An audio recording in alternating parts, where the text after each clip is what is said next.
I'm Jenny Fallover. I'm a delivery lead for a big Agile digital program at Thomson Reuters, and soon to be Refinitiv. Agile for me was essentially a mindset change. Having been a program manager in using waterfall for a considerable length of time, it was more understanding how we all worked. So it was less about governance and process, and it was more about getting people to understand how Agile would work from a mindset perspective, so that we could actually all collaborate correctly. And that's always the biggest challenge to start with. But once everybody gets it, we can do great things. The key thing is to make sure that it's not just the delivery teams that are actually trained in Agile practices. It's also the stakeholders and the product owners, etc.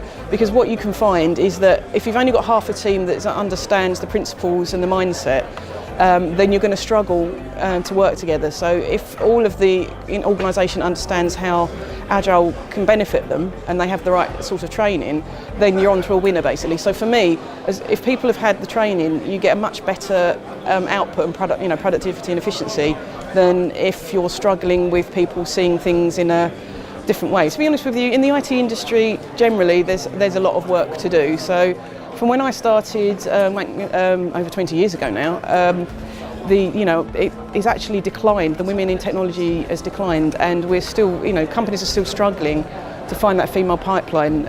What I've done to sort of assist that, if you like, is a lot of mentoring of girls through different organisations like Coder Dojo and Apps for Good, to try and get them, interested in technology, so that they can see it as a future subject or career, rather than going for some of the equally interesting but softer subjects. So for me, it's important to start with the pipeline to try and get that sorted. I mean, from our perspective, we've got quite a few women in our programme. We work with countries like India, which are very, from a technology perspective, are very equal. Their parity is quite equal. But obviously in the UK, it's tougher. What we tend to see is product owners tend to be probably, that's where we get a lot of female representatives there. The more diverse the team, the more interesting the output. The more alike the team, the more similar the results each time.